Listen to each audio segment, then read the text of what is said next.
what is path tracing? Well, before we jump into path tracing, let's go back before all of this was a thing. So before path tracing, most games used baked-in lighting. The devs used to just make the lighting pre-rendered before they put into the game, and then basically like all the shadows and lighting in the game was calculated and stored in the game. It looks good, but it wasn't dynamic. So when you turn around and stuff, whatever you see is just static. It's just there. It doesn't react to any lighting and the movements you make. It was cool. It looked good for what it was, but then they introduced ray tracing in 2018, and that's how the GTX card turned into RTX. You guys probably know this, right? In RTX, what ray tracing did, they added more realistic lighting and reflections as real time instead of baked in before. And being static, it was real time. That made it a lot more demanding because your GPU actually had to calculate everything as you're playing the game. So it was a really GPU intensive task. Then they finally added path tracing. I think it was first introduced in Cyberpunk 2077, which we'll be testing. Path tracing made everything even more advanced. So instead of just a few reflections and lights here and there done in real time, path tracing took it to a whole nother universe with so it's like instead of tracing a few trays, like all the light paths are now traced and bounced off everywhere, every object, just like in real world. So just like we see things. So if you guys know, light just passes through everything and it bounces off objects. That's how we see things. So it's exactly that, but in games. So it's a really GPU intensive task, and it just literally cooks any GPU, even the 5090. So I was curious to see how it's going to be on the second best 50 series lineup card, which is the 5080, and see how much it can handle. And as you guys saw the title of the video, yes, 720p.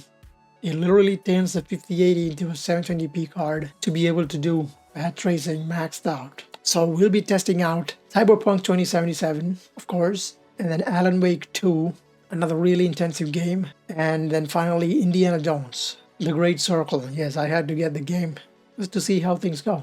And the results were pretty interesting, so let's jump into the games and see what we got with the 5080. Okay, so starting it off with Cyberpunk.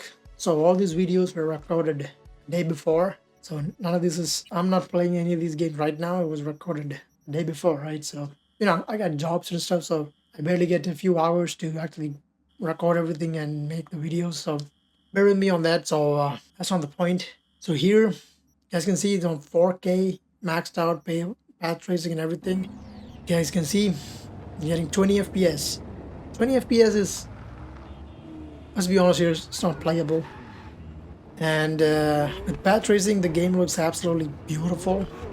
I mean, even without any path tracing, this game is absolutely gorgeous. CD Projekt Red really did an amazing job with this game. Still looks really good even after 5 years. But yeah, with path tracing, this is insane. And yeah, uses 15 to 16 GB of VRAM, maxing it out. Everything, even the power, GPU power is maxed out. But yeah, now let's see 1440p. Let's see how that goes. So on 4K, everything was maxed out. There was no compromise. The GPU was on full throttle. On 1440p, it's about the same, but we're using lesser VRAM, about 12 GB. We have about 4 GB left in the tank. But it doesn't make it any better. We're still getting barely 40 FPS. As you guys can see here, utilizing 330 watts of power. And the GPU temp is pretty low because I'm using the Asus TUF RTX 5080 OC edition. The temps on this card has been amazing on any situation so far. So kudos to Asus for that. But yeah, the actual performance, 40 FPS. Just kinda playable if you are okay with 30 FPS gaming, but that's not the purpose of the video. We need to get 60 FPS, guys. So let's keep going down, and now we are on 1080p. So we actually are able to get 60 FPS though. But we still need to be able to get 60 FPS consistently. It should not drop below that. And as you guys can see here, it drops below 60 and it goes even into the 50s. And the 0.1% lowers is 40 FPS. Now it just dropped to 36. So you know what I'm talking about. This is still not the experience that we are looking for with everything enabled. What we're gonna do is go down to 720p all the way to 1280x 720 to 720p resolution. And now finally we are in the hundreds, and even the 0.1% lows at 60 plus FPS. Even though it's gonna stutter here and there, we are absolutely averaging a 95 FPS. So let's just go around into one of the most intensive areas in the game. In the base game, this is now a DLC included. Yeah, in the base game, I believe this is one of the most intensive areas. Even at 720p, you guys can see the RTX 5080 is like about 90% usage. That is generally not the case. Even the CPU is kind of cooking. CPU, the 9800X3D, it's a beast of a CPU, but even that is brought to its knees. It's a 66% usage and using 100 something watts of power, which it rarely does. But path tracing, it literally, like I said, cooks your whole system. You're never gonna see 95% usage of a GPU of this caliber at a lower resolution like this, but here we are. So that is Cyberpunk, running around 100 FPS on 720p path tracing settings. Now let's move on to Alan Wake 2. Now we're in Alan Wake 2. As you can see, we are maxing everything out to 4K. Turning off the DLSS frame generation, of course. But I will be testing it out in this game on 4X and to show you why having 4X frame gen is a bad idea. All right, so before that, let's see how it is on these settings. Okay, so we're getting 15 FPS in this forest area. It's probably in the starting stage where you're investigating the dead body of somebody and some things that happened before in the game. If you played the game, you know, right? So it's a really intensive area. And you guys can see 17 FPS, the 1%, 0.1% loss of 13, and about similar scenarios, but it's not maxing out the GPU yet. It's like 14 GB used, pretty much explanatory.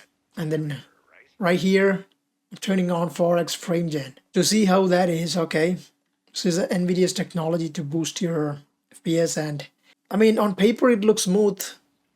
I'm getting 57 FPS, but the input lag is insanely noticeable. And so you guys can see here, I am showing you the mouse input and the way and the delay it has, and also the artifacting around the character. This is what I'm talking about. It looks absolutely terrible and even performs and feels terrible as well. So which is why having 4X frame gen is not gonna do anything. It's gonna feel terrible. And now on 1440p without any frame gen, just turned it off. I mean, yeah, it's a pretty similar experience to Cyberpunk, almost getting 40 FPS. This is even lower, 30s, like mid 30s. So we're looking at with more than 12 GB of VRAM usage and 350 watts of power used for the GPU, almost reaching its limit of 360 watts. But the 9800X3D is kind of chilling though. It's at 14% usage. So yeah, we're not in that territory yet for the 9800X3D to be performing on a higher level. So that happens on 1080p and on 720p because that's when the CPU kicks in. So getting 34 FPS average on 1440p maxed out settings. Now let's see on 1080p. And 1080p, similar to Cyberpunk, but a little bit worse, getting mid 50s, not even mid, it's just barely, see, it's even dropping into the 40s now. So slightly worse performance compared to the Cyberpunk experience that we got. And the game looks absolutely gorgeous, no question about that. The vegetation and the lighting, everything looks phenomenal. Using about 12 GB of VRAM again, maxing out the 5080 and now 60 FPS on 1080p now for the final test, which is going to be on 720p. But even on 1080p, the 9800X3D is just chilling still. So let's see on 720p how it's going to be. we're finally able to get 80 FPS. So 0.1% loss of 66 FPS. Hey guys, so again, 720p, you get more than 60 FPS. So this is what I'm talking about. But in this game, it's not using the CPU as much like we see in Cyberpunk. I don't know why. Maybe this is more optimized to the GPU. And the GPU is absolutely almost maxed out, 98%. So it's still really GPU heavy even on 720p. So yeah, that is Alan Wake 2 path tracing maxed out with the 5080. Now for the final game is gonna be Indiana Jones. Let's see how that goes. Compared to those other two games, this game is a whole another beast. Because I was able to actually run the other two games, even on 4K maxed out settings. But when it comes to this is you just forget even playing the game with path tracing on 4K with anything with lesser than 24 GB of VRAM, because this was a complete joke. So overall graphics quality was supreme, which is maxed out, and on path tracing settings it only let me do only sunlight.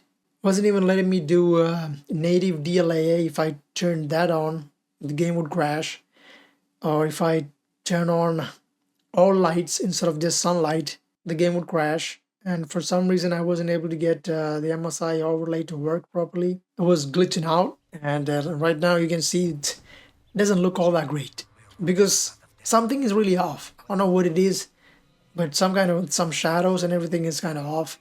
You can see the overlay trying to flicker on the left side of the screen. Yeah, that was also glitched out. So I tried to turn on everything with the, instead of just only sunlight. For that, I tried to turn on, it just kicked back to some DLSS auto resolution. So I wanted to do it on native because, that makes more sense. And as you can see, the game just crashed.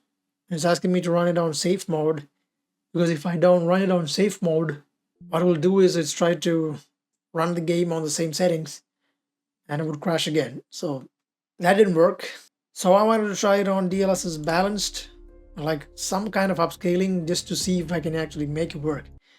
But then when I was trying to turn it down to DLSS quality, the same maxed out path tracing, supreme settings, the game just hard crashed. Like you can see, it wasn't letting me do anything. And that was it. That was game over. The whole PC crashed and nothing worked. I had to press and hold the power button to turn the system completely off and restart. A hard reset, basically. So yeah, that was me trying to do it on 4K. Now let's see how it was on 1440p.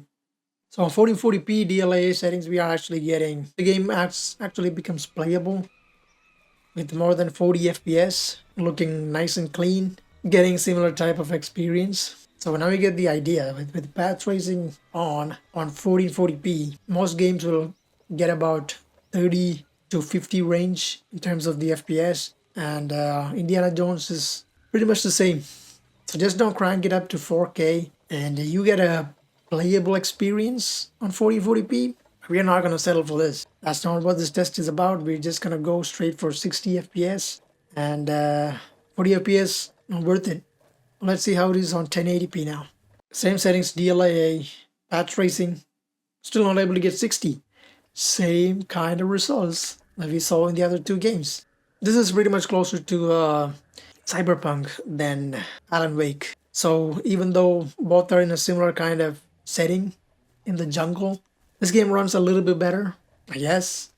So on 1080p, if you're okay with this, you guys can actually max out on path tracing with the 5080. I'm pretty sure if it had more VRAM, we could have gone at least closer to 60 FPS on 1440p. But 4K, forget it. Just forget it. Even with the 5090, you're not going to get that. Even with the RTX 6000 Pro, I don't think it's going to be possible.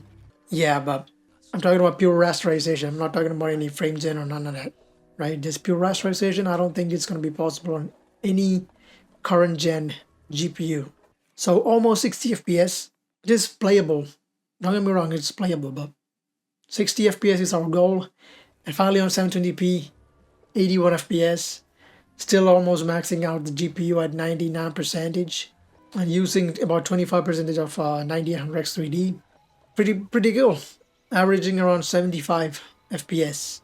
in the jungle area. I'm pretty sure this is one of the most intensive areas in the entire game. I know it's the starting area, but everybody uses this place to benchmark, so why not?